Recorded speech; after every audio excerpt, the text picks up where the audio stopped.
jërë ngeen jëf yéen ñi safoo site internet bi di Buzz Actu 221 nuyu nañ leen bu baax jaajëfal leen ci kóolu tege sopp bi ak topp bi nga xamante ne rek yi nag ñu koy topp bu leen fàttee abonné di bës cloche de notification yi ngeen mën a am yeneen i info sama bi yàgg dafa am kàddu yu mu wax jëmale ko ci Pape Malick Ndour ak ki nga xam moo di Mame Mbaye Niang dafa am ay kàddu yi nga xam ne jamono guñ toll nii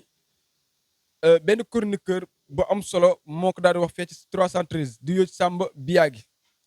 mu ne Pape Malick Ndour Mame Mbaye Niang doit d'être arrêté mu nekk mbir yi nga xam ne lu daal di yéemalal parce que ñoom jàpp na ni jamono guñ toll nii comme Pape Malick Ndour nekkoon ministre de la jeunesse ak ki nga xam ne moo di Mame Mbaye Niang borom Prodac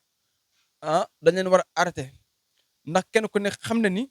li yàqal Ousmane Sonko ba bokk ci élection yi ci Mame Mbaye Niang la jóge waaye xam nañ bu baax Pape Malick Ndour bokk na ci ministre yi nga xam ne ñoo gënoon a sonn ngir jàppale ki nga xam ne tey jii mooy Mame Mbaye Niang en tant que ministre de la jeunesse bi mu doon waroon taxaw askanu Sénégal waroon taxaw jeunesse bi waaye gis nañ dafa sonnoon lool ci def ay déclaration ak dem ci plateau di jàppale kii di Mame Mbaye Niang te gis nañu rapport OFNAC ak Cour des comptes dañaa génne ne carrément Mame Mbaye Niang li ñu koy tooñee moo ci la daal ko takkal daal moom ak kii di Pape Malick Ndour ministre de la jeunesse léegi nag ci loolu moom sama biyaa gi daal jàpp ni jamono guñ toon yi justice dafa def liggéeyam arrêté Mame Mbaye Niang ak kii di Pape Malick Ndour ndax Mame Mbaye Niang mënul taxaw publiquement ci société bi ne li ñuy wax lépp amul ba pare di kat rapport daa ko épinglé te nee na bu ñu yàgg léegi rapport IGE ay gën a tamit dañuy gis ne day gën a kii rek day gën a yémetuwaat kon d'après ñu jàpp ni bu li amee problème dafay am ndax olof dafay faral ne dem ci arène bi di bàkku jóge ci arène bi di bàkku moo gën a wóor te gis nañ Pape Malick Ndour ginnaaw bi de passation de service ànd ak ministère bi mu ko doon defal dafa ne moom xelam dal na te mu ngi xaar rapport yi nga xam moom la président santaane pour ñu génne leen ñu publier moom xelam dal na ci ndax wóor na ni bokk ci takkewu ci laalawu ci kon tey nag lii amee sama biyaa gi wax li mën nañ sukkandiku ci waxu sama biyaa gi bi ba def loolu c'est normal kàddu yi nag lañ bëggoon ànd ñu ñëpp bokk déggalandoo ko ci fi nga xam moo di Buzz Actu 221. Mame Mbaye Niang doit être arrêté. Ah bon? Mame Mbaye Niang doit être arrêté tout de suite. ci Prodac boobu ci Prodac bi il doit être arrêté parce que bëgg-bëggu sénégalais yi. le projet des sénégalais les morts yu am Sénégal. c'est Mame Mbaye Niang. c'est lui qui a empêché Ousmane Sonko d'être candidat. parce que moom moo porté Ousmane Sonko porté ko plainte ne Ousmane Sonko li mu wax amul.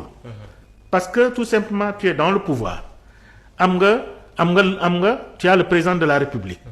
tu as le ministre de la justice. tu as le ministre de l'intérieur. tu as les juges nga ne non Ousmane Sonko li mu wax amul. waa léegi Ousmane Sonko li mu wax amul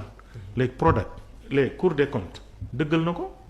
OFNAC dëggal ko. IGE ñëwagul dinañ ci ñëw léegi IGE rapport am ñëwagul. bu ñëwee dina firndeel dana gën a dugal Mame Mbaye Niang. loolu moo tax ma jàpp ne Mame Mbaye Niang doit être arrêté. il doit être arrêté. et jugé condamné. mais est-ce que rapport bi sàkku na ñu arrêté Mame Mbaye Niang. non du question sàkku. dama ne y a eu malversation. y a eu mauvaise gestion. dañ ko gis ci Cour des comptes dañ ko war a arrêter. et traduit devant la justice parce que li mu def c'est extrêmement grave mu ànd ca ak Pape Lamine Ndour. Pape Malick Ndour. la dernière fois maa ngi ciy wax fii. donc dañ leen war a arrêter parce que bu ñu leen arrêté duñu arrêté kenn dootuñu arrêté kenn. parce que d'abord lui il a anéanti un projet des Sénégalais. empêchant Ousmane Sonko d'être candidat. parce que c'est pas le dossier Adji Sarr moo tax Ousmane Sonko nekkul candidat c'est le dossier Mame Mbaye Niang. lu bari aussi ay ndaw yu ñàkk seen bakkan. ñaati ndawum ñoo ñàkk seen bakkan. ci affaire Mame Mbaye Niang. et on comprend pourquoi Pape Malick Ndour. bàyyi leen ci xel Pape Malick Ndour en tant que ministre de la jeunesse. moom moo doon wootee di ay conférence de presse naan gàtt sa. ndax xoole ñu gàtt sa. di alimenter plateau télévision. alimenter les plateaux télévision il était partout. c'est lui qui il était un peu partout. c'est lui qui défendait Mame Mbaye Niang. l'un des seuls d'ailleurs qui défendait Mame Mbaye Niang. c'était lui ndekete mu ngi ci biir. nit ñi war nañ def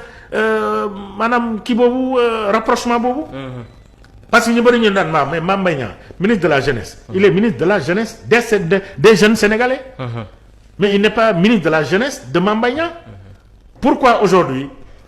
muy agité wu noonu di jàppale Mame Mbaye Niang di génne ay booy pour ñu mën a jàppante ak ñi nga xamante ni ñoom ñooy les jeunes manifestants. on comprend pourquoi ndekete il est mouillé jusqu'au cou. moo tax muy jàppale Mame Mbaye Niang ñoom ñaar ñoo pied Prodac. c'est pas moi qui le dis c'est le rapport. Et prochainement on va amener le rapport, on va décortiquer de A à Z déjà gars yi ngi ci mais on va décortiquer le rapport de A à Z. parce que il y a tellement d'anomalies parce que on ne gouverne pas aussi n'importe comment. mu nekk ay kàddu yi nga xam ni lu daal di am solo la ndax daanaka jamono guñ toll nii moom jàngatam la def wax te bu ñu seetloo mbirum Prodac bi sénégalais yi boo leen ne woon ndax Prodac am na wala amul dañ naan la carrément am na même bu ko Cour des comptes génn woon du ko af nag génn woon bu ko leneen génn woon ñëpp dañoo jàpp ne am na ndax lu ne fàng kenn du ko jeex te bu ñu seetloo Amadou Ba mën nañ ne sax ñàkk a neexoo ak Mame Mbaye Niang loolu bokk na ci mooy taxawoon na fi ne am na ba ñoom ñaar sax seen kii woon neexawul woon bu ñu seetloo woon bëri woon na ci ay ministre ñu gisoon ni sortant ñu ne amoon na kon tey ñu bëgg a dikkaat jàppale Mame Mbaye Niang pour lan Ousmane Sonko ba du faloo ndax xëy na bu faloo seen ceeb bu daan niin du niinati waaye bu faloo mën nañ ne seen politique 1960 day dee. voilà léegi ci loolu lépp kon nañ ko xeexee ni ñu ko mënee indi nañ fi lu nekk rek Sénégal gis nañ fi lu nekk depuis 2021 ba tey jii gis ngeen bu baax yàgg femme bi génne wax ci nawet muy awa léegi yooyu bu takkoo kon problème dafay am waaye tey jii gis nañ fi tamit Tapha Tine mu toog 2STV wax ci lu mel ci mbirum Prodac bi am na ay faits yu bëri yi nga xam ni même bu dul dara nit ñi mën nañ cee sukkandiku daan ne kon lii am na voilà Prodac ñu bëri ne lii ak lii may ñee lekk na lekkul loolu leneen beneen dimension la waaye suñu xoolee fi nga xam ne la ñu waxoon ne fa la war a amee te gis nañu ba léegi amul leen lu fa dox gis ñu benn jeune bu ne man foofu laay liggéey wala lu mel kon problème dafay am kon tey nag sama biyaa gi bu génnee ay kàddu wax li tamit ba léegi mun nañ sukkandiku ci loolu daal ne li mu wax ni lu am la ndax kat moom dafa ne Mame Mbaye Niang ginnaaw bi nga xamee ne taxaw na ngir tuumaal Ousmane Sonko pour fexee la tout ba Ousmane du bokk ànd kaak li nga xam ne moo di gouvernement waaye ànd kaak président de la république ànd kaak ay lenn ci ay juge ànd kaak ministre de l'intérieur ànd kaak ministre de la jeunesse di Pape Malick Ndour kon nag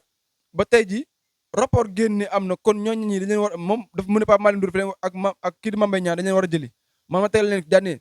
atte bi sax ñu atte woon xool ne xam ne dañaa daan Ousmane Sonko te wóor ni ñi koy daan bi ñu saytuwaat indiwaat yeneen atte xool ñi atte woon dossier boobu dañu war a toppaat attewaat leen xool bu fekkee ñoom dañu atte topp sukkandiku ci ay dossier kese ni leen ko justice jàngalee kon fële lay xam waaye su fekkee dañaa atte seen teyaay bakkan rek seen teyaay bakkan mu neex leen wala boog neex président wala boog neex ak ministre ba tax ñu atte ñoom dañu war a toppaat ci yoon ñoom avocat yi ñoom juge yeeg ñoom ku mu ci mën a doon ci ñoom moo waxaat ba ci ministre de l'intérieur boobu ba léegi bu fekkoon dafa topp tamit ba léegi ci Mame Mbaye Niang sukkandiku ci ñoom comme ni ko Samba Biya gi waxee ak ministre de la justice ba léegi ñoom ñëpp dañu war a xool ñu toppaat leen ci yoon xool li leer ñu leeral ko ci naan ñi parce que jubal-jubanti dañuy wax kon dafa war a jub ci lépp waruñoo xool kii ministre la waruñoo xool kii député la waruñoo xool kii leen la dafa war a leer naññ li saa wax nag gëm naa ne boo ko tegoon ci askan bi laaj ndax d'accord ngeen ñu arrêté Mame Mbaye Niang ak kii di Pape Malick Ndour dañ naan la waaw leen nañ ñaata yoon la Pape Malick Ndour taxaw tuumaal Ousmane Sonko carrément ne ko comme moo foote gassa moo foo ne ku sëddee sa yaay juraat bàyyi moom bu dee ay ñu doon ay soxnaam en tant que ministre de la république coiffé ñaata sénégalais ci ay xale ndaw biir réew biti réew nga coiffé leen amoo leen lu loolu askan Sénégal di xaaree lu dul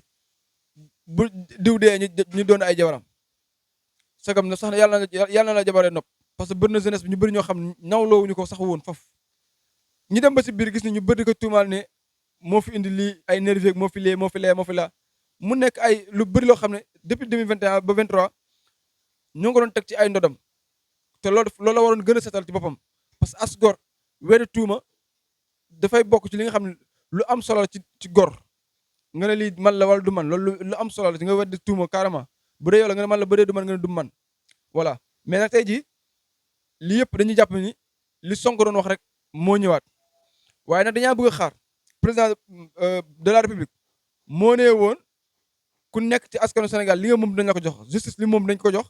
askan bi li moom dinañ ko jox keneen ak keneen li moom dinañ ko jox gis nañ nag fan yi mu ngi génne li nga xam moo di la jàppee fond politique mu war a dem fële ci assemblée ñu xool dañu xool nag naka la assemblée du mujjee foofu tamit waaye nag ñu ngi xaar ba léegi ci Samba Biagé li mu wax lii man moom je suis d'accord ci bépp anam d'accord naa ci bépp anam boo jëlee d'accord naa ci ne ñii moom dañ leen war a arrêté ñu doog a lijjanti seen mbir waaw ministre yi nga xam ne génn nañ dem doxi génn Sénégal man damaa jàpp ni waruñu woon bàyyi benn ministre du président du kenn ñëpp waroon toog ci déew mi bañ lijjanti li ñu lijjanti pare kuy génn doog a génn waaye li mënta am ba am jamono guñu toon nii gis naa ne liggéey baa ngi commencé dox lu ñu mësul gis ci àdduna Sénégal mu ngi commencé di am mooy ay rapport yi ñuy publier kon nag tey of nag ba publier Cour des comptes publier ñu di xaaraat yi des loolu dalagum na xel te loolu daaw ñu gis muy am kon bu amee kay rek dal na xel li lañ leen indiloon ci Buzzactu 221 di sàkk bu baax ngeen abonné aimé partage commentaire like ndax dina bokk ci li nga xam ne ñuy jàppale la commentaire tamit ñu ngi xaar bu baax a baax ndax ay ndaanaan rek laa gis sama chaîne bi wala bokk suñu chaîne bi PDG maa ngi jégalu di ak sa gars yi ndax sama chaîne la sax parce que ñu bokk dañ ciy liggéey rek ci jaamu yàlla ñëpp kon ñëpp ku nekk rek jàppe sa moomale bopp kon d'après mën naa ne ñu ngi xaar bu baax a baax président ñu ngi lay xaar ci li ñu la fale bu ko fàtte waaye tamit ñu ngi xaar bu baax a baax ki nga xam moo nekk ci ministre bi jëm ci wàllum yoon mun nañ ne sa dëggu ak sa njubal moo tax ñu teg la fa waaye tamit yoon bi mu nekk mbir bi nga xam foo miin la kon jamono guñ toon ni ñu ngi lay xaar bu baax a baax ci dossiers yi nga xam ne nar na tegu sa table mu nekk dossiers yi nga xam ne mu nekk yi nga xam ne lu leer naññi lay doon président Bassirou Diomaye Diakhar Faye ñu ngi koy sàkku ci moom mu falal ñu procureur boo xam ni bu tëddee ñaaxanaay bu baax a baax lay doon ci procureur yëpp nag ñu changé bu ñu sañoon mu changé li ñu fi nekk ñëpp indi ñu ñi nga xam ni ñi askan bi dinañ am ci gën a am ci ñoom yaakaar bu leer naññi waaw loolu la ñuy xaar man dama part personnel demande la mooy comme ni muy defee chaque mercredi nii wala chaque mardi mu folli am ñu mu fal nañu dimbal rek yii di ñëw moom procureur yii yëpp yu fi nekk nii ñu dimbal ñu rek ñu effacé leen am leen feneen fi ñu leen teg